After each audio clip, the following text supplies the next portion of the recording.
ça y est, c'est bon, tout le monde est bien en place. Bonjour à tous, bienvenue sur notre webinaire. Donc aujourd'hui, nous allons voir les bonnes pratiques au niveau des notes de frais, des exports en comptabilité, des virements SEPA et toutes ces petites choses. Donc aujourd'hui, nous avons donc Cécile qui est avec nous, qui est consultante RCH, et moi-même, Caroline, qui suis consultante support. Donc je vais déjà être amenée à vous parler au niveau des supports. Donc, on va commencer. Aujourd'hui, les objectifs en fait, de ce webinaire, c'est vraiment de voir les bonnes pratiques sur vos notes de frais. Donc, savoir vérifier et réaliser les paramétrages requis pour que tout se passe bien par la suite. Mettre en place votre process de vérification, de contrôle et de remboursement. Ensuite, nous verrons bien sûr comment exporter les dépenses vers votre logiciel de comptabilité. Et ensuite, si vous en avez besoin, comment faire votre virement SEPA. Donc, voilà, c'est les objectifs pour aujourd'hui. Donc, dans un premier temps, Cécile va nous présenter un petit peu le contexte métier, le cadre juridique de notes de frais. Ensuite, on verra ensemble comment ça se passe sur la plateforme, le paramétrage en place et les prérequis de base et le process de remboursement. Et ensuite, évidemment, nous répondrons à toutes vos questions si vous en avez et on vous fera des petits articles du centre-maître qui peuvent vous intéresser à ce sujet. Si toutefois vous avez des questions durant le webinaire, n'hésitez pas à les poser dans le chat prévu à cet effet. Nous essaierons d'y répondre peut-être au fil de l'eau. Et dans tous les cas, si nous ne vous pouvons pas, nous vous transmettrons enfin sous 24 heures le PowerPoint qu'on a à votre disposition ici et les réponses aux questions qui n'auront pas été traitées. Tout à fait, il n'y a pas de souci. Donc, on va ensemble te présenter un peu pour t'expliquer. Exactement. Allez, merci. Donc, au niveau du contexte métier RH et donc, le cadre juridique, ce qui est important à retenir, c'est qu'effectivement, la note de frais est un document officiel sur lequel le collaborateur va effectivement déclarer des dépenses engagées pour son activité professionnelle. Ces notes de frais sont évidemment encadrées par la loi et qualifiées comme remboursées à partir du moment où effectivement il s'agit de dépenses professionnelles qui doivent correspondre à des frais engagés par l'entreprise, être justifiés par un besoin d'activité, donc aussi contenir un justificatif de nature à prouver l'existence, d'où l'intérêt des justificatifs à valeur probante sur la plateforme Oresia et être évidemment proportionné.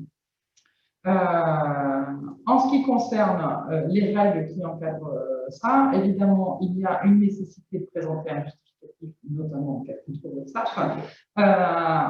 L'entreprise, elle, dispose d'un délai pour rembourser ses notes de frais. Ce délai est de 5 ans. C'est long. Ça peut être long. Et donc, en termes de spécificité, effectivement, la loi réglemente le remboursement de certaines dépenses professionnelles. Notamment les dépenses de restauration, les indemnités kilométriques ou les dépenses occasionnées par des trajets, par exemple, de domicile, lieu de travail, etc. En termes de modalités de remboursement, eh bien, l'employeur a le choix entre deux modalités, soit il rembourse au réel, soit il y a un remboursement forfaitaire. Voilà, ça c'est vraiment faisable sur Oresia avec tous les plateformes, le choix de on ne rentrera pas dans ces détails aujourd'hui, mais c'est faisable. Tout à fait. Pour le coup, on va venir justement directement sur la plateforme voir ce qui va y être fait. Dans un premier temps, moi, je vais vous présenter la méthodologie et les prérequis. Donc, on va venir, vous allez voir effectivement sur la partie fiche société pour remplir effectivement le RIB de l'entreprise, soit en globalité, soit par département en structure. On va venir évidemment paramétrer le module note de frais, toujours dans la fiche société. Et ensuite, on va venir s'attacher à la fiche salarié pour s'assurer que tout fonctionne bien, notamment en cas de virement SEPA, que vous avez cet élément-là, c'est vraiment indispensable d'avoir cet élément-là. Et enfin, on viendra voir le paramétrage du module note de frais, mais plutôt que la méthodologie, allons directement sur la plateforme. Donc ici, je suis connectée en tant qu'administrateur. Donc cet espace administrateur vous donne différents éléments. Un premier élément, on va donc aller, ce qu'on a dit, sur la fiche société. Dans un premier temps, travailler sur la partie. Un petit peu de son, je sais Vous nous entendez bien quand même la plupart? On va peut-être essayer de parler un tout petit peu plus fort, de monter un peu le son. On va essayer de parler un peu plus fort. Voilà, donc si on revient sur la partie, je vais mettre toute ma voix.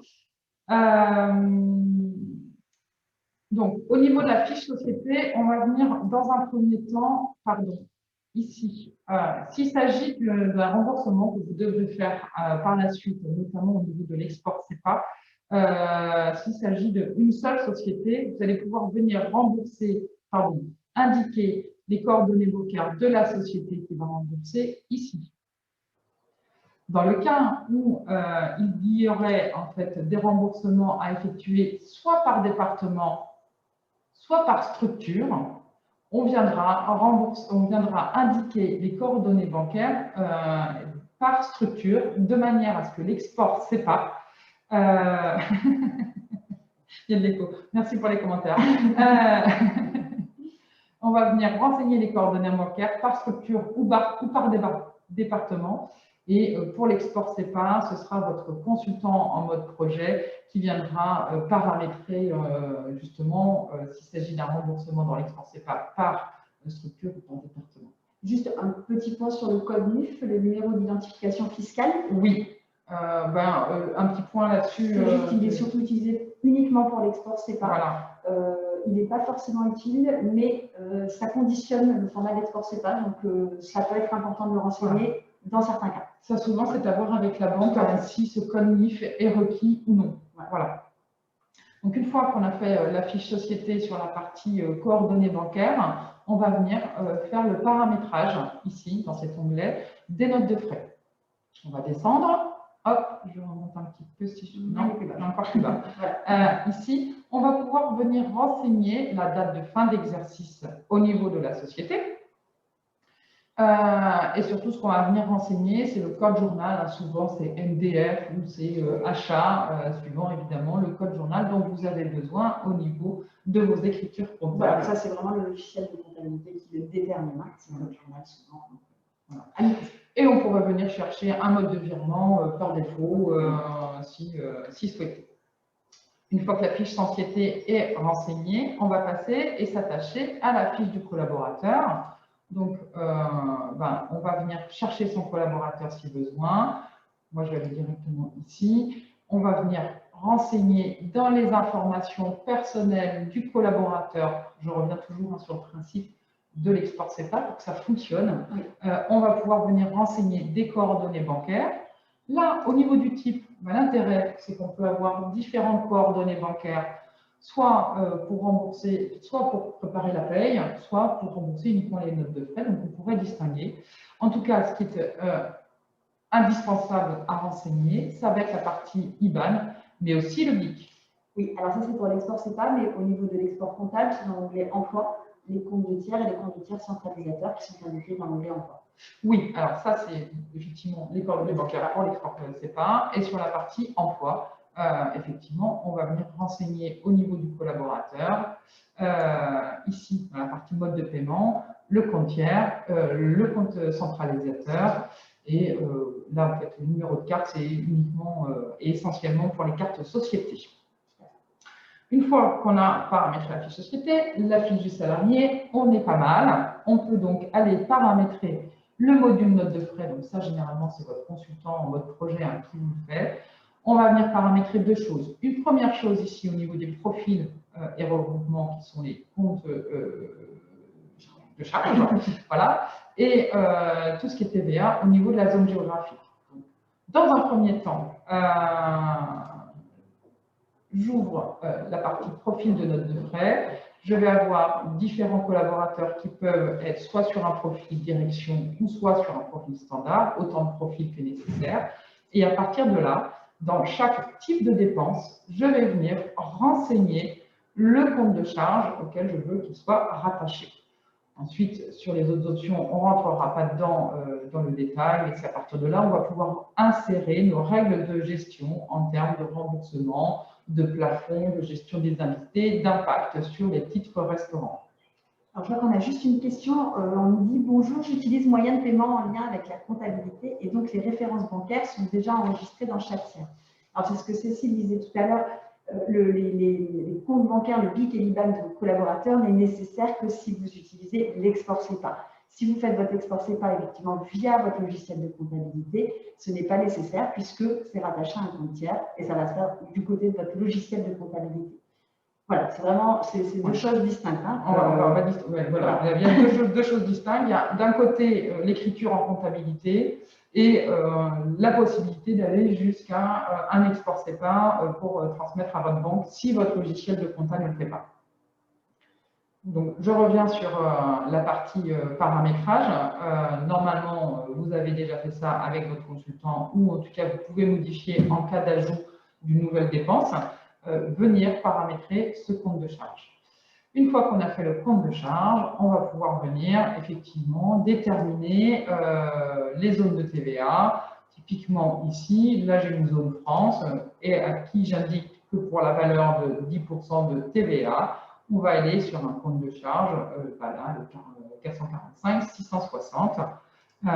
Pour la 20, on pourrait très bien mettre le 41 461. Voilà. Finir d'enregistrer, évidemment. À partir de là, on a fait les prérequis pour la présentation, effectivement, des éléments à paramétrer sur la plateforme. Alors, je vais reprendre la main. Donc, du coup, je vais vous montrer un petit peu comment ça se passe sur Aurecia, le process, en fait, un process global. Donc, je vais juste vous remontrer un petit PowerPoint. Donc, ça, c'est ce qu'on vient de voir avec Cécile. Donc, on va voir la méthodologie, vraiment les bonnes pratiques hein, sur le process de remboursement. Donc, il y a vraiment deux choses distinctes, à savoir que vous avez les notes de frais et le statut d'une note de frais qui va être nouvelle à valider, valider et rembourser, et le marquage des dépenses. C'est vraiment deux choses totalement distinctes et il faut vraiment, c'est ce qui va vous permettre en fait d'avoir une comptabilité propre et de simplifier, en fait, de simplifier vraiment le traitement de ces dépenses.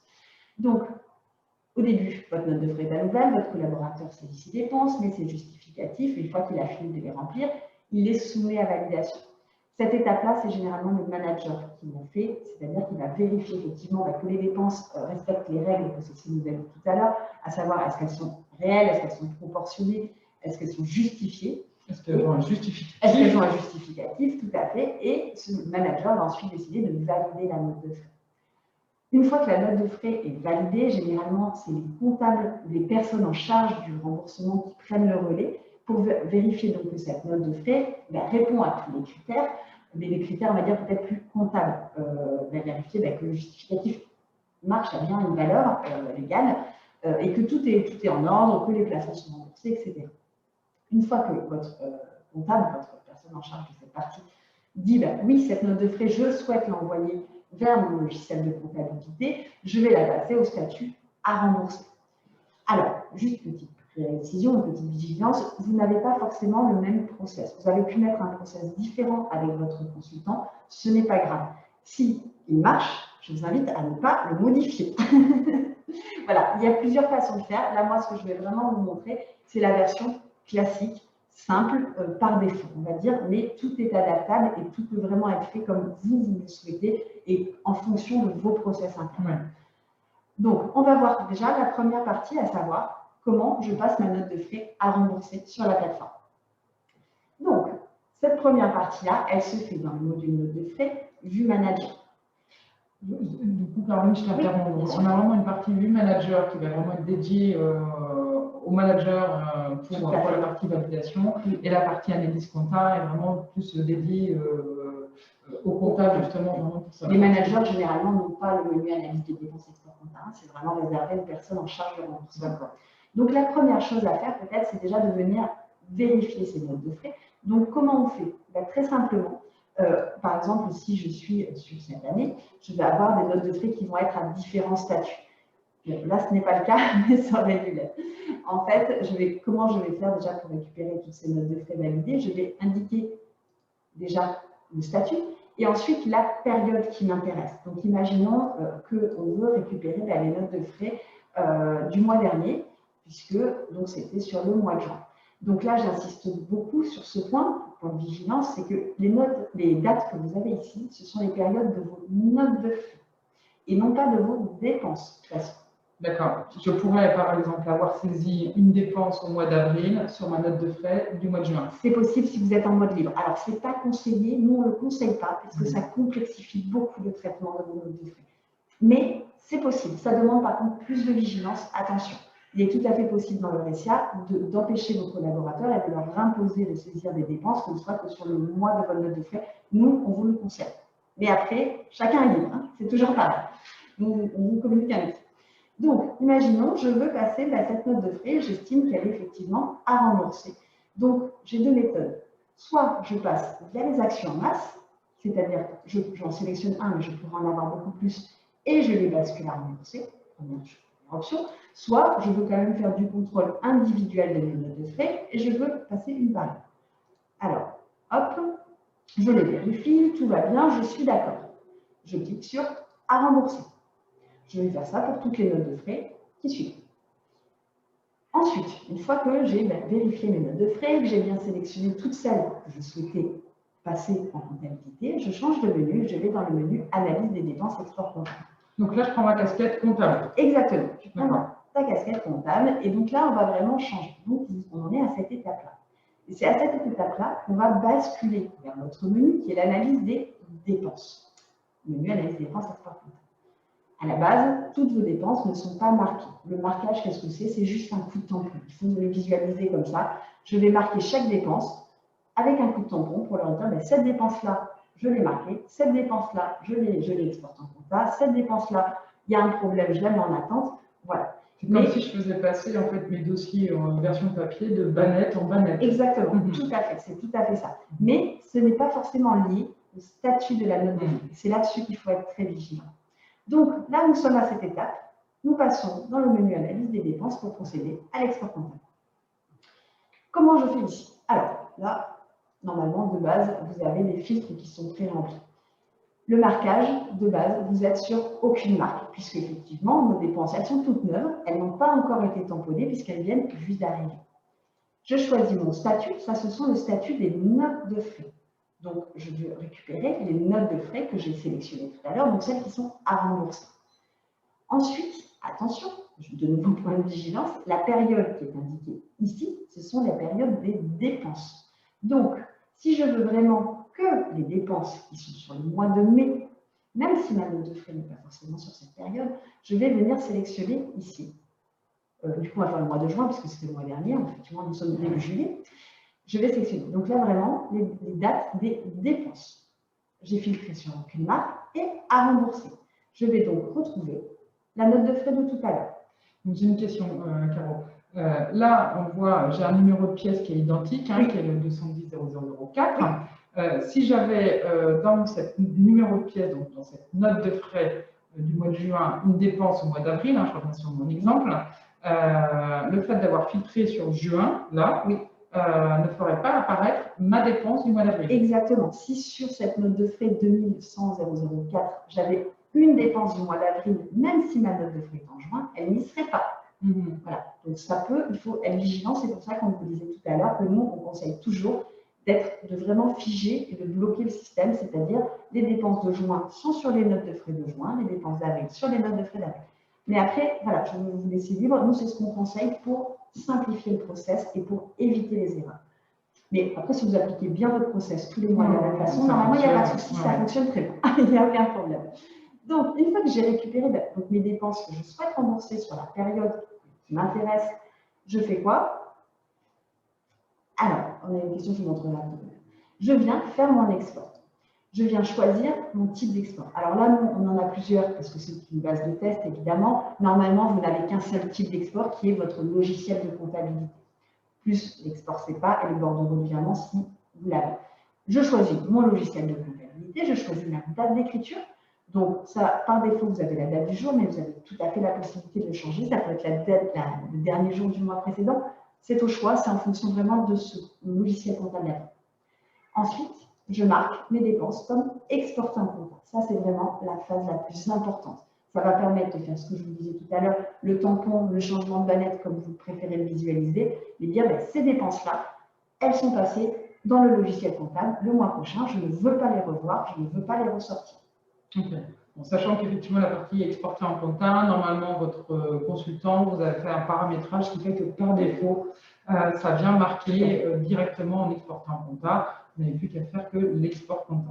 Oui, alors ça, si vous voulez qu'on rajoute un marquage automatique pour ne pas avoir à faire cette étape, soit si votre consultant ne l'a pas fait pour X raisons, hein, ça peut être aussi parce que vous étiez en phase de test, n'hésitez pas à appeler le support il peut vous le faire, il n'y a aucun problème. Donc, une fois que j'ai bien marqué mes dépenses exportées en compta, je réalise mon export, je marque mes données, c'est très simple. Mon fichier s'ouvre immédiatement ici, mais si vous n'avez pas eu le temps de le récupérer, il est ici.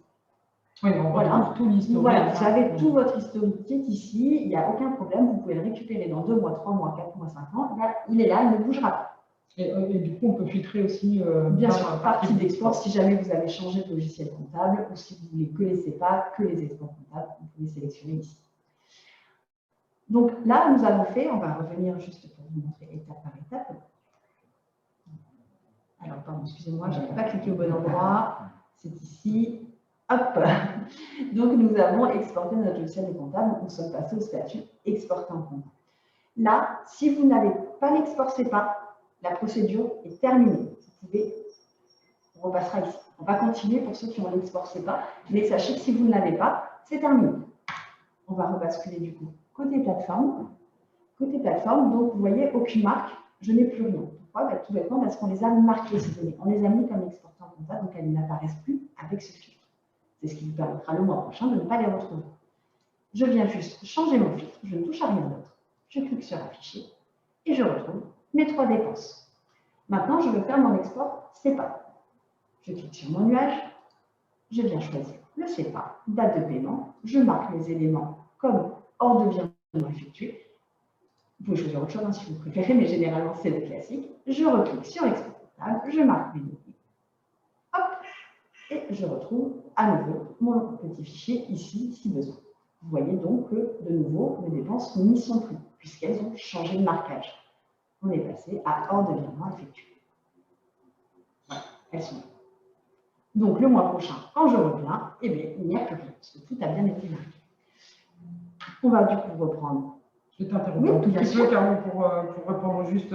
Alors, en ce qui concerne les questions, je crois. Il y a plein de questions. Alors, attends, on va les reprendre dans l'ordre. Alors, c'était celle-ci la première. Alors, comment faut-il faire pour figer les dates des notes de frais? Alors ça se passe dans profil et regroupement que nous avons fait tout à l'heure, Cécile. Je ne sais pas si je vais jusqu'au bout. Oui, tu peux, ouais. Donc ça va être dans l'espace admin notes de frais, profil et regroupement. Vous avez possibilité de le faire par profil, hein. Tout le monde n'est pas forcément. Donc la fréquence, nous, ce qu'on vous conseille, c'est vraiment du mensuel ou de l'hebdomadaire à la rigueur. Mais le libre, vraiment vigilance, ça demande une attention, peut-être une vigilance supplémentaire quand vous faites vos exports. C'est possible, hein, c'est tout à fait possible, mais voilà, vigilance supplémentaire. Mensuel. Ensuite, vous pouvez aussi dire que les notes de frais se créent automatiquement une par mois pour chaque collaborateur, comme ça c'est fait, c'est facile. Et vous avez ensuite les délais de saisie autorisés dans le passé. Voilà, c'est pour bloquer. Vous pouvez, tant qu'il n'y a rien, votre collaborateur il est bloqué. Il peut y avoir aussi des paramétrages qui sont derrière et qui ne sont accessibles qu'au support. Donc n'hésitez pas, si vous avez l'impression que vos collaborateurs peuvent saisir en dehors de la période de votre note de frais, vous nous appelez au support et on les bloquera s'ils ne sont pas déjà bloqués. Normalement, ils le sont, hein, mais on ne sait jamais. Voilà, donc c'est dans cette partie-là que ça se passe. Pour répondre à la question du modèle d'export qui n'est pas configuré, alors soit on a déjà un modèle qui existe, de toute façon si votre modèle d'export n'est pas configuré, il va falloir que nous on le fasse. Soit parce qu'on a déjà un modèle qui existe par rapport à votre logiciel de compta, soit on a ce qu'on appelle des exports perso, et donc on peut faire à peu près ce que l'on veut. Il y a très peu de modèles qu'on n'arrive pas à faire. Dans tous les cas, contactez-nous en fait, parce que c'est vraiment spécifique à chaque logiciel, donc il faut nous contacter, n'hésitez pas, et on vous proposera les meilleures solutions pour votre cas. Et pour le coup, on peut faire des exports comme on veut, on peut traiter du CSV, du XLS, du PNM, de l'opposition, du texte. On peut vraiment tout faire à partir du moment où vous nous fournissez un format. Après, voilà, on voit quelles sont les prestations derrière qu'il va falloir mettre en place, mais globalement, on arrive quand même à faire à peu près tout. Oh, on est bon, hein. On n'est pas mal. En ce qui concerne la compta externalisée, quelle est la procédure? J'aurais tendance à vous renvoyer un peu la patate chaude.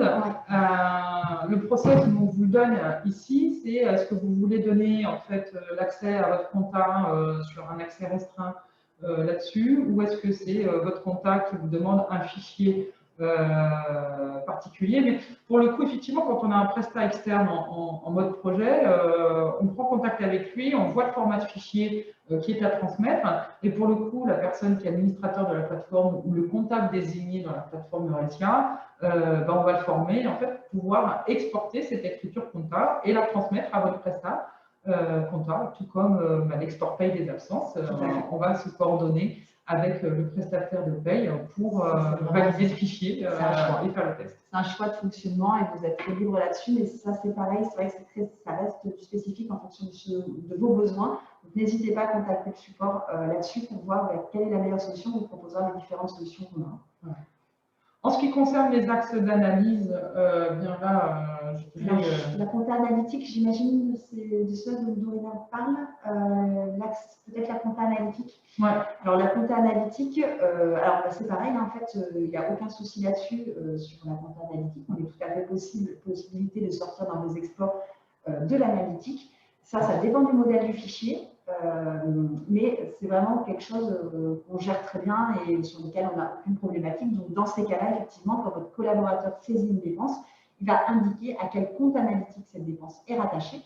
Ensuite, on pourra exporter cette donnée via votre export comptable. Ça sera intégré en comptabilité. Donc là, voilà, c'est pareil, il faut nous dire qu'est-ce que vous attendez. Voilà. Quel est le résultat. Oui, je pense juste un petit bémol, effectivement, Caro, ça peut être effectivement soit le collaborateur renseigne une axe analytique, soit on peut avoir des axes analytiques fixes pour renseignants. Bien sûr. Bien sûr. On peut avoir un code analytique par collaborateur, etc. On gère plutôt pas mal les choses, hein, je pense. On gère jusqu'aux auxiliaires aux suffixes et aux auxiliaires de compte, hein, s'il faut. Donc, voilà. Alors, je n'ai pas le petit nuage pour exporter. Alors, là, je pense que très simplement, il faudrait le voir en direct sur votre cas à vous. Mais c'est que vous ne devez pas avoir d'export comptable mis en place sur Euretia. Là, c'est pareil. Je suis désolée, je ne peux pas faire du déficit. Je ne peux pas aller voir votre plateforme directement, mais contactez le support et on va regarder. Peut-être que c'est juste que vous n'avez pas cette fonctionnalité. Ouais. Pour Delphine, en ce qui concerne vérifier l'export avant de l'intégrer en compta, alors en ce qui concerne les consultants SIRH, on a pour habitude de toujours faire des tests en amont avec soit les prestats, soit avec le chef de projet, donc ce n'est pas un souci. Vous nous donnez un format de fichier. L'idée, c'est à partir du moment où vous nous donnez le format de fichier attendu et les spécificités que vous attendez, nous, on vous crée le modèle s'il n'est pas déjà existant et on le teste. Voilà. Et puis ensuite, pour l'intégrer, comment le vérifier peut-être avant chaque export, j'ai envie de vous dire que ce n'est pas forcément nécessaire. Si je peux, juste, je me permets, je vous remets peut-être sur la plateforme. Si vous avez besoin, pardon, je suis au menu, c'est l'autre, c'est celui-ci. Si vous avez besoin de savoir, par exemple, qu'est-ce qui était sur cet export-là, comment on fait. On va juste en fait venir récupérer le marquage. On sait qu'on a marqué des données comme ordre de virement effectué. Et on va en fait indiquer, donc par exemple, si je me mets sur quelque chose de plus large, je vais prendre tous, je vais juste retrouver les données qui sont dans cet export-là, lesquelles, donc je vais venir rechercher sur toutes mes dépenses, et je vais ensuite indiquer ça c'est la petite astuce à connaître, je fais un CTRL-C, CTRL-V, je l'indique ici, et je vais ensuite effectivement retrouver que les dépenses qui ont été marquées exactement à cette heure-là, avec ce marquage-là. Ce qui vous permet de savoir qu'est-ce qui est convenu. Et vous avez ensuite le montant qui s'affiche ici, le montant total. Voilà, donc ça vous permet de vérifier le contenu. Ensuite, effectivement, on peut ouvrir les fichiers. Par contre, très honnêtement, les fichiers de comptabilité sont souvent assez illisibles si on n'a pas un petit peu l'expérience. Alors, ensuite, qu'est-ce que nous avions comment faire quand le montant de la facture ne s'affiche pas automatiquement? Alors, je pense que là, je ne sais pas si votre... Ouais, je pense que là, on est dans vraiment quand je saisis. Donc, Carole, quand le collaborateur ou vous-même saisissez en fait votre dépense, vous avez un justificatif à fournir. On a ce qu'on appelle l'OCR qui permet de reconnaître un certain nombre de champs du justificatif pour pouvoir venir les inscrire automatiquement. C'est pas parce qu'on justement c'est pas parce qu'on a l'OCR et cette reconnaissance automatique que ça empêche la vérification. Je le dis tout le temps aux clients. On est sur une aide à la saisie. En aucun cas, c'est quelque chose de définitif. Donc, la note de frais, elle se vérifie au niveau du collaborateur. Et si la plateforme n'a pas reconnu les montants, la date et le type de dépense, dans ce cas-là, eh bien, effectivement, c'est à vous de les saisir. Alors, on a beaucoup de questions. Oui, on a beaucoup de questions. Alors, du coup, ce qu'on vous propose, c'est on va finir un petit peu cette partie export CEPA et ensuite on va juste revenir reprendra l'ordre des questions. Voilà, donc là, nous en étions ici. Donc, nous avons réalisé notre export CEPA. Nous avons donc marqué nos données comme ordre de virement effectué. On peut faire ou pas un bordereau de virement. Le bordereau de virement permet, je pense que vous le connaissez tous, mais de simplifier un petit peu l'affichage et de bien comprendre, de voir le montant total, le nom du collaborateur, etc. C'est un mode de vérification. Voilà, c'est un mode de vérification. Ça, vous savez, il est lié à l'export CEPA. Donc, si vous avez l'export CEPA, vous avez le bordereau de virement, c'est dit. Une fois que j'ai fait effectivement ça, il faut que je passe ma note de frais comme étant à rembourser. Rembourser, pardon, excusez-moi. Donc, je vais revenir en fait de l'autre côté, en fait, de côté vue manager. Hop, elle était à rembourser, hein, elle est toujours à rembourser parce que les dépenses ont été marquées, mais la note de frais est toujours à rembourser. Donc là, de la même manière, je vais venir en masse ou une par une, hein, tout à fait, indiquer qu'elle est remboursée. J'indique la date de remboursement, généralement c'est aujourd'hui, hein, c'était le 1er juillet, la devise qui va être là et le mode de remboursement. Ça, on peut sélectionner, comme nous avons précisé tout à l'heure dans la fiche société, un mode de remboursement par défaut, mais sinon, je viens l'indiquer un par un. Et je clique sur le bouton rembourser. Alors, la petite pop-up qui s'affiche, je ne sais pas si vous la voyez. Cette petite pop-up, vous ne l'avez pas forcément puisqu'elle est liée à l'utilisation des grilles EVP, du module préparation paye. Donc, effectivement, si vous avez ce module et que vous faites remonter vos notes de frais, vos montants à rembourser dans vos grilles EVP en complément ou à la place de, ça peut être deux choses, effectivement, vous avez cette pop-up. Pourquoi elle s'affiche? Puisque si vous remboursez votre note de frais, le montant à rembourser ne remontera plus dans votre grille EVP. Mais ce n'est pas grave, puisque si vous utilisez les grilles EVP, le marquage de la grille EVP va venir automatiquement rembourser vos notes de frais. Donc, ce n'est pas effectivement nécessaire de passer par là. Si vous ne le faites pas, si vous ne remontez pas les montants à rembourser dans vos grilles EVP, dans ce cas-là, on continue et on marque. On passe au statut remboursé, excusez-moi. Donc là, votre note de frais, elle est vraiment remboursée et vous pouvez la retrouver en utilisant les filtres. Ce qui va envoyer par ailleurs une notification au collaborateur comme quoi il est remboursé. L'avertir qu'il est remboursé. Ça, vous n'êtes pas obligé de le faire immédiatement. Vous pouvez aussi attendre effectivement que ça soit passé en banque pour passer la note de frais à rembourser et pour envoyer cette information du coup à votre collaborateur. Donc là, on a vraiment fait le process entier, le process classique. Comme je vous l'ai dit au début, vous n'avez pas forcément exactement le même process.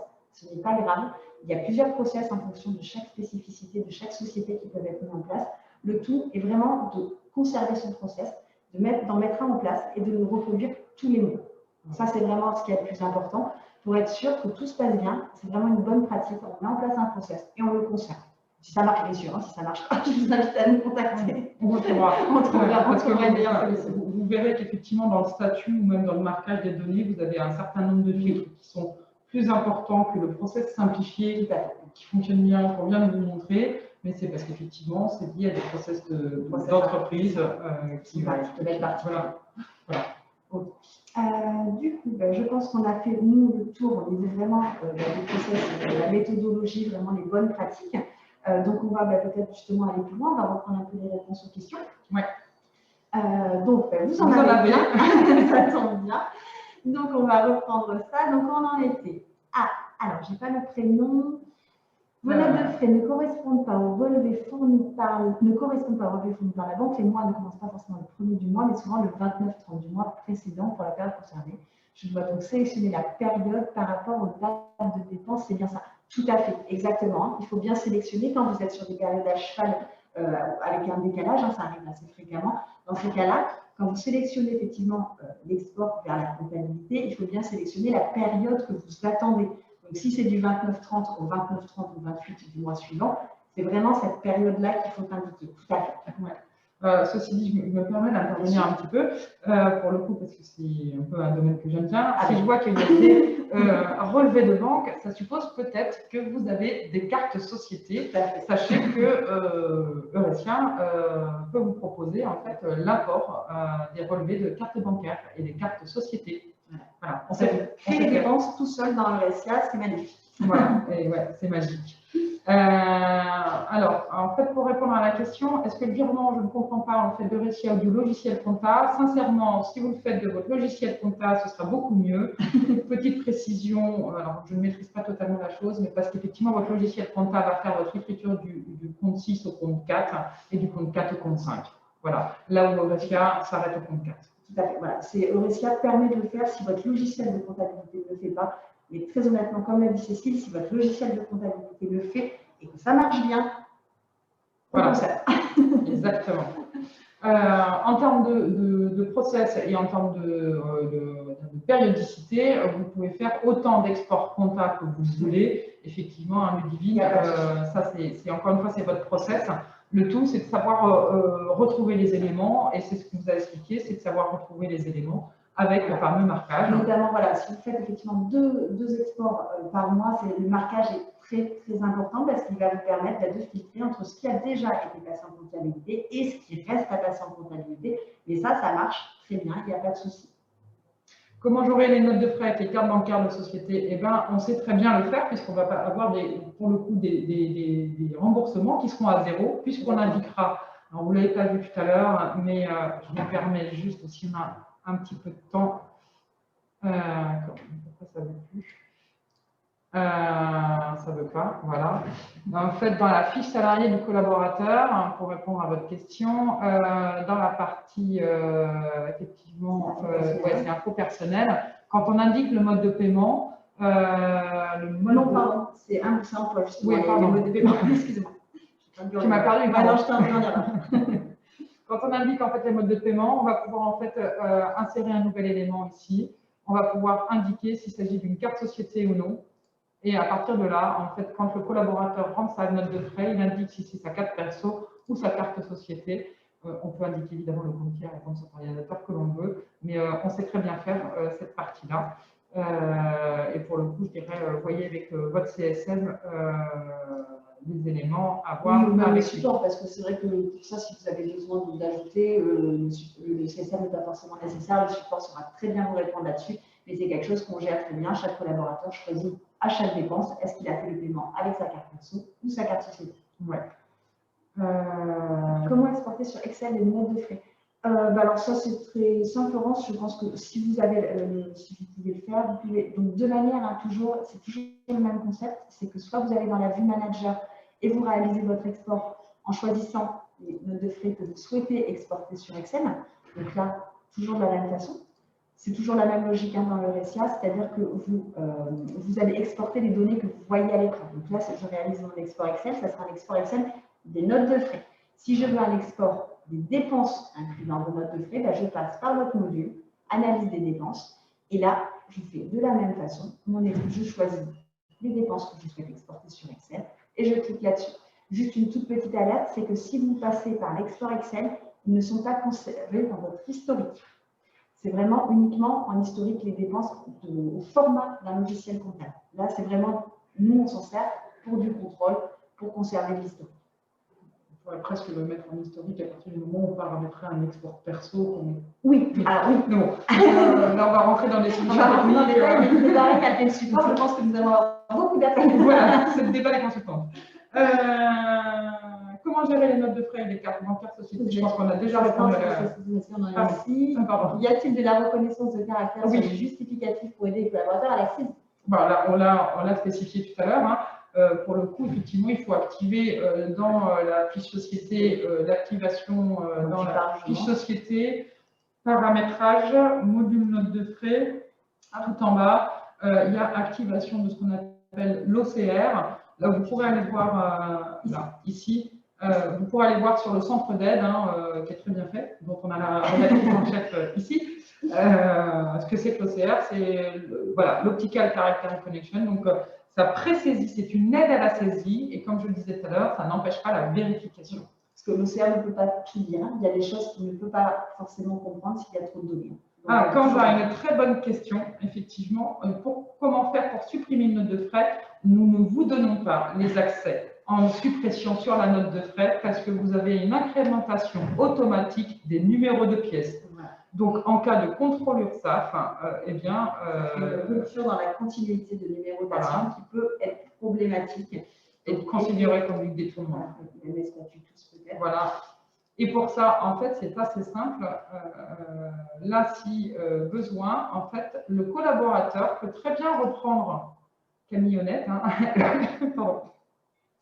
Elle peut, ici, en recliquant ici, elle va pouvoir rebasculer sa note de frais. Si elle veut la mettre en juin 2021, ça va modifier les éléments.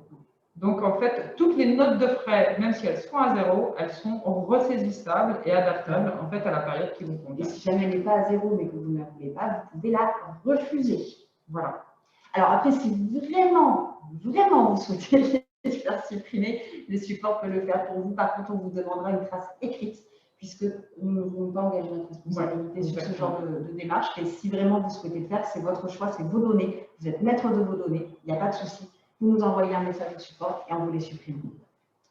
Est-ce que c'est obligatoire de compléter le mode de paiement sur le compte utilisateur? Oui, si vous utilisez l'export SEPA. Sinon, non. Dans le paramétrage des profils net de frais, il n'est pas possible de choisir un remboursement à 50%. C'est ce qu'il est possible de rembourser sur les MPIC normalement.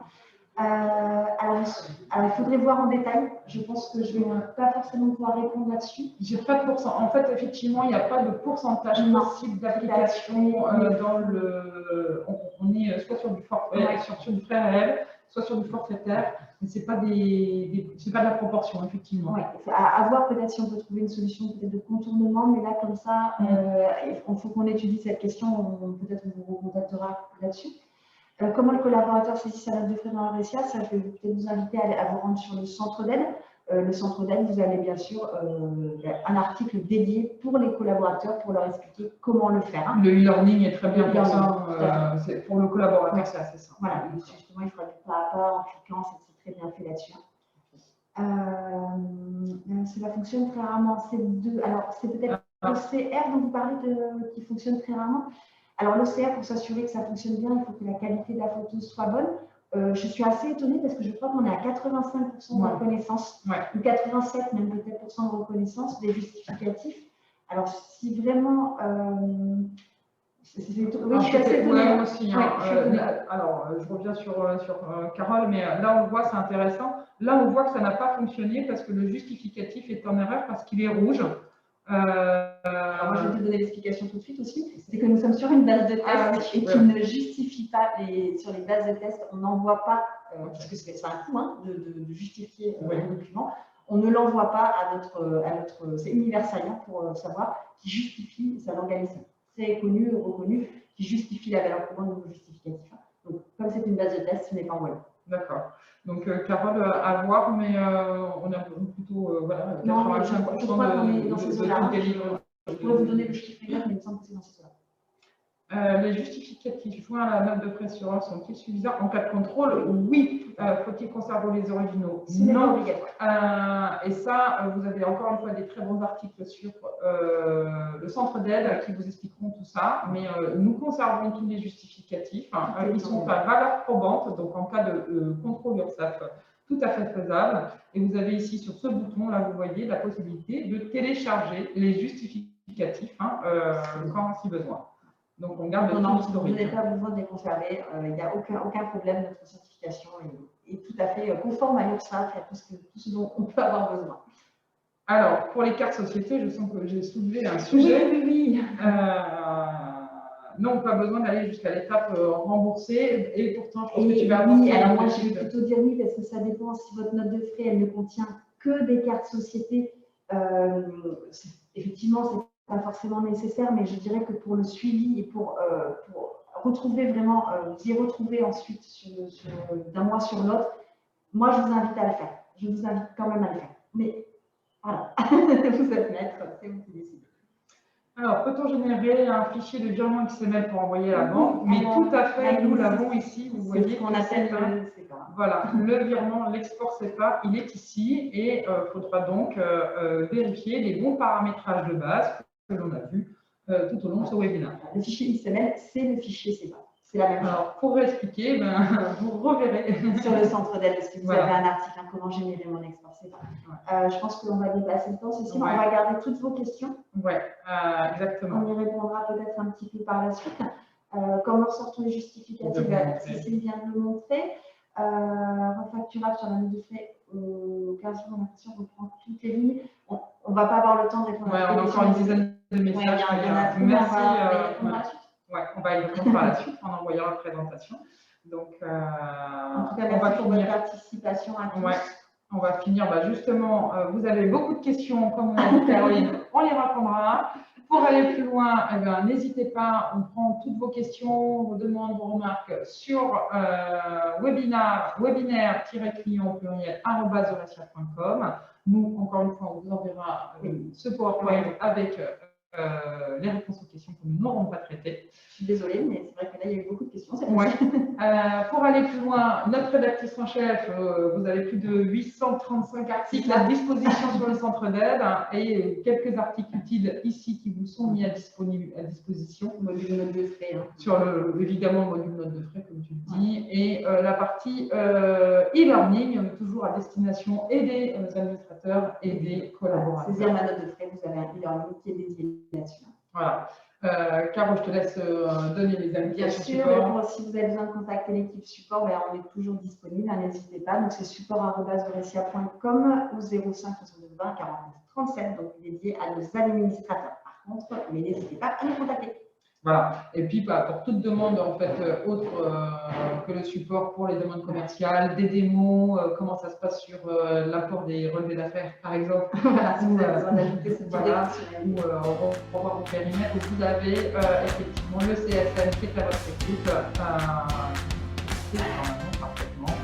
Donc, pour nous, c'est tout fini aujourd'hui. Le prochain rendez-vous, c'est le 29 juillet avec un programme sympathique. Avec la différence entre le planning ressources et le planning horaire. Merci à tous. Bonnes vacances à la plupart, j'imagine. Ouais. Merci à tous. À très bientôt. Au revoir.